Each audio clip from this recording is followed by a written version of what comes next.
What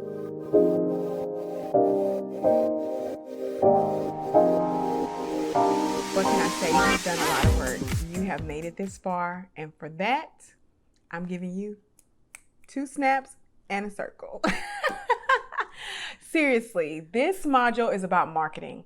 And I know that after you've done your pod work and you've brainstormed, you've asked friends, you've done everything I asked of you, I want to give you all the tools you need and tons of information to help you get the word out about your new show. I also want you to remember that this is something that you have to do consistently. Everything about podcasting really boils down to being consistent. Think about it this way. Have you ever connected with someone and they just dropped off the face of the earth and you don't know what happened to them? Podcasting is the same thing. You want to make sure that people who learn to love you, who fall in love with everything that you've prepared and all of your content, they want to know that you're going to be there every week or every month or every day, whatever cadence you decide, they want to know that you're coming back. Marketing plays a huge role in that, and consistency is key. So in this module, we're going to talk about automation, social media platforms, which ones really work for you, repurposing your shows, cross-advertising, and leveraging your content and the guests on your show. We'll talk about email blasts and how to get the press involved. First things first, let's talk automation. Now, if I'm known for nothing else when I leave this earth, I am sure people will know that I know how to put a system into place. It's how we keep our peace of mind. And I'm betting that you're probably still working a full-time job or a full-time business. So you don't need another list of things to do or more tasks to bog you down and reasons to say no. So automation is going to be your best friend. Invest the time that it takes to learn whatever platforms you choose to use to automate any social media posts, podcast posts, web posts, and so on and so forth. I use automation daily. First and foremost, I don't know where I'd be without Planoly. Now, this is not a plug for Planoly. Let me be clear. It's just a really great platform. It's great for social media, especially Instagram and Pinterest. With a podcast, you have so many options of repurposing your content, from showcasing amazing quotes on Pinterest to showcasing sound bites, guest information on LinkedIn, Instagram, Facebook, and even Snapchat. Now, I use Planoly strictly for Instagram. Number one, because it gives me a beautiful grid and I'm able to see how people will perceive the content that I'm showcasing. The great thing about Planoly is it's one of the only social media automation platforms that allows you to schedule stories. Yes. If you're like me and aren't a person who necessarily has the time to check in all day, I love those folks who do, and I'm not gonna lie, I really enjoy stories. But video is what's happening now. People really wanna engage with your video, and this is an opportunity for you to touch people with your brand. You can actually schedule quotes, animation, stories, and graphics all in Planoly. It's a small fee each month, it's user-friendly, you're able to check statistics, you're able to tag people, you're able to store hashtags, and it's something worth looking into. There are a number of platforms out there like which is another great platform that has a grid and is great for Instagram. Now, if you're a person who just does not have time for 4 or 5 different platforms, because I do understand it can get costly and it can be exhausting, you have platforms like Hootsuite where you can cover LinkedIn, Instagram, Facebook, Twitter, and plan it all. Now, if you really want to go big so you don't have to go home, you can also invest in Sprout Social. It's a much more expensive commitment, but if you have the cash flow from your podcast, if your podcast is already making funds, or you have extra income from your business that you can invest in platforms, I would definitely say look into Sprout Social. You can plan up to 6 months in advance of content. Stories are not there yet, but every platform is. And you can also look at analytics and you can share it with your staff so that they can make posts and you can easily go in and check them before they go live. It's great for giving feedback without having to use any separate notes or documents. Another great resource that's free of charge is Facebook. You can actually schedule posts on your business page. So if you don't already have a business page on Facebook, I'm going to actually task you to go ahead and set one up. Even if you have a business page, it would not be a bad idea to set one up strictly for your podcast. Now that brings me to the topic of having separate websites, separate Insta pages, and separate social media platforms for your podcast. The truth is, it's a personal decision. The reason I don't have separate pages is I prefer to keep my traffic all in one spot. I'd rather not ask my followers to do any extra work. I understand humans, and human nature is to immediately be turned off when you give them too much homework. So I post everything on the platforms that I already have existing. I do not have a separate platform strictly for the podcast. However, I do showcase my podcast on my website. It's located on my homepage with a summary and clickable links to more episodes. I also have a page within my website where we strictly showcase our podcast. It's updated weekly, and I show the most recent shows, giving people an opportunity to find out more about our guests for the week and dive into our show notes and download any PDFs or any content that I'm giving away with the episode. It's a great way to boost your visibility and to increase your search engine optimization, otherwise known as SEO. Are you tired of me saying that yet? I hope not. And if you are, I hope you get it. SEO makes the world go round. You also want to include CTAs, which is a call to action. So every time you post on social media with your podcast, you want to make sure you have a call to action, whether that's listen now, tell us what you think about the episode, or tag someone who will benefit from the episode. There are a ton of ways to get the word out, and those are the basics. I recommend that you publicize on all your social media platforms. I also recommend that you caption differently depending on which platform. Now, the marketer in me would not be doing you justice if I allowed you to think that posting the same caption on every platform was going to serve your growth. It won't. The truth is, each platform attracts different users. Of course, you have those unicorns who live on every platform, but the truth is, most platforms really cater to different age groups. If you use Snapchat, for instance, you're wanting to connect with people who are 24 and under. If you're using Instagram, you're wanting to connect with people 25 to 35. If you want to use Facebook, then of course it's 35 and over. Everyone has a Facebook page, but most people don't check it every day unless they're in a certain age demographic. If your podcast is more professional and business focused, you certainly want to advertise it on LinkedIn.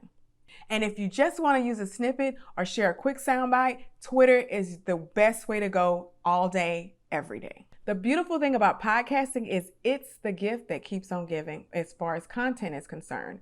There's so many ways to repurpose content. So I'm just going to talk about a few because this could go on and on and on. First things first. You have your initial podcast that airs whatever predetermined date that you have and that your audience is used to and committed to showing up. Next, you can have your podcast episodes transcribed. Yep, that means you can edit them after the transcription into blog posts. Next up, you can record on Zoom with video of your guests and post them as actual videos. You can take the sound and turn it to videos. You can use it for Instagram, and you can even break up episodes into small sound bites or features that you transcribed as certain blog posts. You can repurpose this information year round. You can even dig back in your archives and take certain areas that really resonated with your audience and make total series about them. That's the beautiful thing about podcasting. A couple additional ideas for creating great content after podcasting is creating PDFs. Let's say you've had 7 guests on your show this year who are educators, and they talk about overcoming test anxiety. You can go back and caption all the tips that they gave you and create blog posts. Let's say the top 20 things parents can do for their children before taking standardized tests. Repurpose content that you can use over time helps you out in so many ways. Number 1, it gives you content. You need it. You need to stay fresh. You need to stay an expert in your field. 2, it gives you an opportunity to thank your guest again by using information that they gave to your audience. The thing about humans is we are in the moment. We listen to a show, we're so inspired. 3 months from now, we forget we heard it. Don't forget that when you're thinking about your audience. Repurposing content and reminding them of what inspired them in the first place is an excellent way for them to continue to rely on you as someone who's going to provide them with resources and information that help them along their path. You also want to connect with your audience via email. This is the time to figure out what platform is going to work for you. There are a ton of email platforms from MailChimp to ConverterKit, so much more. I'm not even going to dive in. I'm not endorsing anyone in particular, but I use MailChimp. I use it because it's user-friendly. If your email list is small, even better. It's free up until your first 1,000 subscribers. They have templates that you can use, and you can even create art in Canva, and copy and paste the HTML code to MailChimp and create beautiful newsletters that complement your story and make your guests proud to be on your show. So do your homework, find out which automation platforms work for you, but no matter what, invest in the automation system because life happens. I've said this before in previous videos. Doing work in advance is the best way to remain consistent. Life happens. At one point during my journey in podcasting, I ran into some serious life challenges. I was faced with some tremendous loss in my family, and I just could not muster up the energy to record, to email, to post. Thankfully, because I batch, I had 6 weeks worth of content already scheduled and ready to go. I was able to mourn, to relax, and just be without letting down my audience. Because as hurtful as it may sound, although your audience will understand, you don't want to open the door for them to get comfortable not hearing from you. So take the time to find the platforms and the automation systems that are going to work best for you and your audience. Now, I know I mentioned it before, but I want to touch on it again. It's very important that you notify your guests of their air date and give them visual collateral as soon as possible. Most people nowadays batch their content. If you don't provide them the information in a timely manner, they won't be able to use it.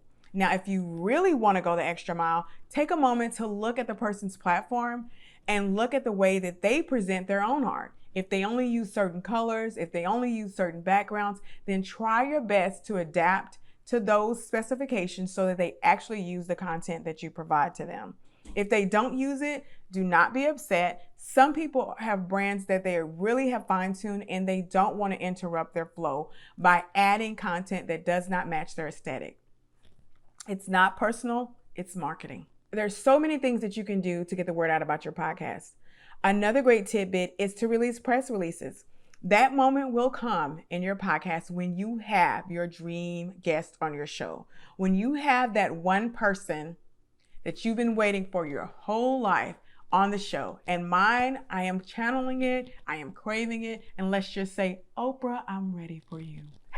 When she comes, you better believe I am going to release press release after press release. So go ahead and do your research. Look into what platforms you like, what news stations, whether it be radio, TV, or even your favorite blogs. Find out their contact person for press and go ahead and craft a message. What you want to do is make sure that you have the person to contact and you have a basic press release template. Now, there's a ton of information about that online. I won't go too deep in that to confuse you or to even discourage you. But having a press release is another great way to make sure those big names that are on your show get tons of benefits from working with you. Word travels and people will talk about their experience with your brand and how much they love being on your show and how much they got out of it. You can also tag platforms as you post on social media. So if you know there's a blog that talks about mommyhood every Wednesday, you tag them when you have everyone's favorite mommy blogger on your show. It's all about being strategic. Now, I don't expect you to get all of this on the first go. The great thing about this course is that you have it forever. So take your time, hone in on the things that really resonate with you right now and revisit it. I guarantee each time you watch this or listen to it, something else will come to mind. There are levels to this. After you master one, you'll be yearning for more and we'll be here to help you out. And guess what? That's it. You have literally done all of your pod work. You've been excited, you've shared your content, you've asked questions, you've done your research, and now you know how to publish a show, how to find and craft messaging for your ideal avatar, how to get your content out in front of people, and how to launch your show. You've done the hard work, and for that, I say well done.